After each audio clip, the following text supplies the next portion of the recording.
At 12 years old, my life shifted dramatically when my family moved from Kenya to Canada. This new chapter introduced me to a world brimming with possibilities, different cultures, and kind-hearted people. Thanks to my father's success as a businessman, we quickly adjusted to our new life, living comfortably in this unfamiliar environment. During high school, I met Russell, the man who would eventually become my husband.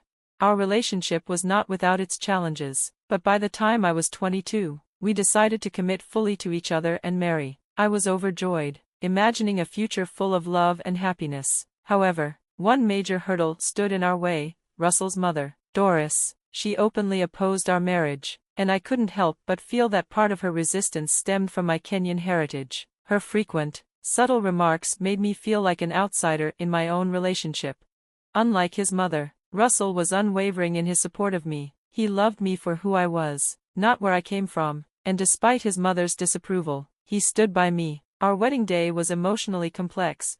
While I was filled with excitement about marrying Russell, Doris's disapproval loomed heavily in the background, but I tried to focus on the love we shared, determined not to let the negativity affect us. In the weeks that followed, Doris's hostility became harder to ignore. She often made hurtful comments about my culture, leaving me feeling rejected. I longed for a peaceful relationship with her, but it seemed increasingly unlikely. Russell, caught between his love for me and his loyalty to his mother, promised to address the situation, but the tension remained. Doris's constant jabs and intrusive questions about my background began to take a toll on my mental and emotional well-being.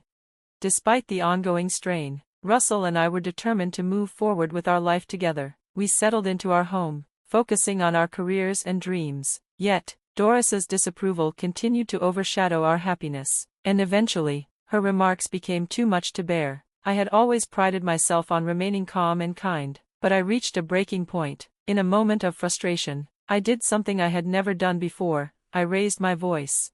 "I need to make something clear. I'm exhausted from your constant digs and the unwelcoming way you treat me. Doris, I've had enough of your comments. They're just getting tiresome." "Oh, I'm just expressing my opinions. There's no need to get so defensive." "Opinions? It feels like you're targeting me because of my background. I deserve as much respect as anyone else. I'm not trying to offend you, but you seem overly sensitive about everything." "This isn't about being sensitive, it's about respect. I'm your daughter-in-law, and I should be treated with kindness. Maybe if you tried to fit in more, I wouldn't have to say these things." "Fit in? I've been part of this community for years. This is my home too, and I shouldn't have to change who I am to make you happy. And just so you know, I never asked for your approval to marry your son." "Nor did I want it. I know you had different plans for him. That's not fair. We love each other, and that's all that should matter to you. If only you came from a more traditional background, I might be more understanding." "I don't need your understanding. I'm proud of who I am, and I won't let you belittle me for it. Your prejudice is your issue to deal with. Maybe things would be easier if you'd married someone from your own culture. That's not the point. We are married, and you need to accept that. Your constant disapproval is hurting us, and I won't let you ruin our happiness." "I never expected you to talk to me like this. Why are you being so aggressive?" "Maybe you never expected me to stand up for myself. I'm done trying to please you. If that's how you feel, maybe it's best if we keep our distance." "That's fine with me. I deserve to be around people who respect me for who I am." "You're being unreasonable." "No, I'm just tired of being mistreated. I'm part of your family now, whether you like it or not, and it's time you start treating me accordingly. If you can't do that, maybe we need some space." "Suit yourself," she said coldly. "I will. Thank you. And I hope you take some time to reflect on how your actions are affecting your relationship with your son," I replied. I turned to leave. "Maybe when you're ready to treat me with the respect I deserve, we can talk again. Until then, take care." As I walked away, a mix of anger and sadness washed over me. Confronting Doris wasn't easy, but standing up for myself felt necessary. I knew our relationship might never be the same, but I was confident I had made the right choice. I knew I deserved respect, and I wouldn't tolerate any more subtle jabs or hurtful comments. My focus had to be on my marriage with Russell and building a joyful life, regardless of Doris's disapproval. When I shared the details of our confrontation with Russell, I was surprised by his unwavering support. He even told his mother that she needed to treat me with respect. But things took a dramatic turn when Doris threatened to disown him. It shocked both of us, and I could see the pain it caused Russell. Her willingness to cut ties with her son for defending his wife was heartbreaking. Despite the pain, this situation made us realize something important: we didn't need toxic people in our lives. Even if they were family, we deserved love and respect, and if someone couldn't offer that, they didn't have a place in our world. As difficult as it was to witness Doris's behavior, it served as a wake-up call for Russell. He began to see how her negativity and disapproval had been holding him back from true happiness. It was time for him to move past the toxicity and build a life with me, based on love and mutual understanding. Months passed since Doris had cut ties with us, and although Russell was still deeply affected by his mother's decision, he missed her. Despite everything, wanting to support him and help him find closure, I planned a dinner date at Russell's favorite restaurant, hoping it might bring some comfort and possibly open the door for reconciliation. But when we arrived and I gave my name to the maitre d', I was stunned to learn we were on the restaurant's blacklist. Russell and I had always been regulars there, so this came as a complete surprise. Confused, I asked to speak with the manager.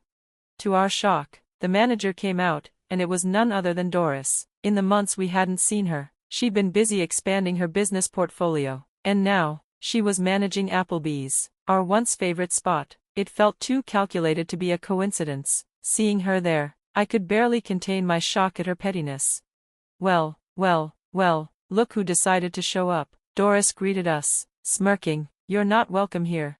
Russell, unable to hold back his frustration, began raising his voice. I could feel the tension rising and found myself torn between supporting Russell and trying to prevent the situation from escalating. Doris, we didn't come here to cause trouble. We just wanted a quiet dinner. I tried to reason. A peaceful dinner with you two? Not a chance, she responded smugly. It's amusing to see you both here, practically begging to be let in after everything that's happened. What are you talking about, Mom? We've always loved this place, Russell said, incredulous. When you chose to marry this person against my wishes, I had to make a decision. I couldn't allow my son to make such a dreadful mistake. I decided to protect my business from your poor choices, Doris explained coldly.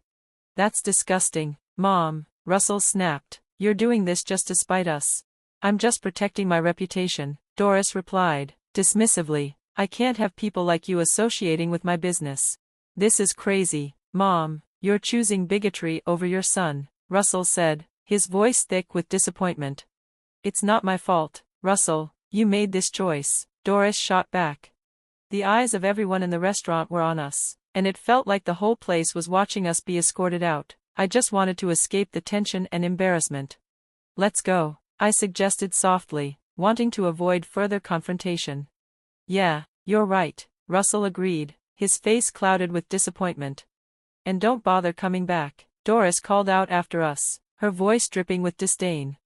Once outside, we aimlessly walked down the street. Russell was clearly upset, so I encouraged him to talk about his feelings, especially his connection to Applebee's. How are you feeling, Russell? I know Applebee's meant a lot to you, I asked gently. Applebee's, it was a place my dad and I shared, where we'd sit by the window, order our favorites, and talk for hours. It's where we connected, he explained, his voice thick with emotion. It's clear how much that place meant to you. I can't believe Doris would use it against us, especially knowing how important it was to you. It's just so unfair. She knows, and yet, she chose to hurt us, just because she doesn't approve of our marriage. You deserve better than this, Russell. I wish I could fix it. It's just awful. I always thought families supported each other, not tore each other apart, he said, struggling to make sense of it all. Sometimes, people let their biases get the best of them. We can't change that, but we can choose how to respond. You're right, I reassured him. We'll face this together. But actually, I have some news that might make you feel better. Really? What is it? Russell asked, his curiosity piqued despite the somber mood. Well, my dad just bought the entire block of buildings on this street, including Applebee's. Wait, what? Why didn't you tell me about this before? It just happened. He finalized the deal recently, and I was still figuring out how to handle it all. I had actually planned to share the news with you over a celebratory dinner at the restaurant. That's incredible, Janice. I need to congratulate him, Russell said, a spark of interest returning. We can do that later, but right now, there's something else we need to address about your mom, I replied, steering the conversation back to a more immediate concern. My dad's a tough businessman. He won't take kindly to what Doris did. He's going to handle this. I pulled out my phone, dialed my dad's number, and put him on speaker. As I explained everything that had happened at Applebee's, my dad was clearly upset. I knew Doris wasn't fond of you, but to kick you out of a restaurant, that's a new low. I'm sorry I hadn't reviewed the documents sooner. I had only recently received the title deeds for the property, and I hadn't had the chance to fully evaluate all the managers yet, but my dad reassured us immediately. Don't worry at all, give me 20 minutes, and I'll be there to sort this out personally, he said, his voice calm but firm.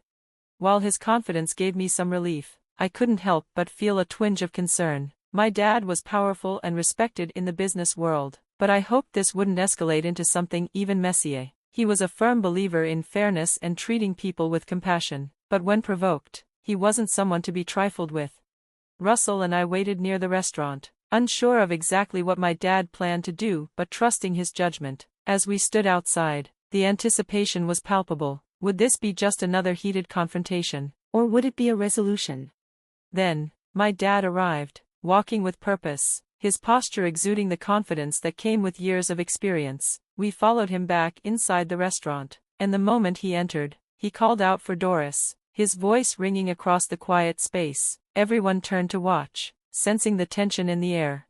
Doris stepped forward, her expression immediately souring as she saw my dad. She probably thought she could dismiss him just as easily as she had dismissed us, but my dad wasn't someone who could be brushed aside. He raised an eyebrow at her and spoke with an unsettlingly calm tone.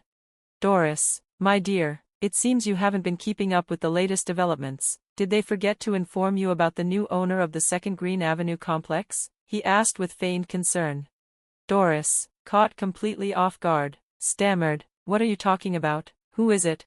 My dad's small, knowing smile spoke volumes. Well, that would be me. I'm the new owner, and I've already received troubling complaints about your management.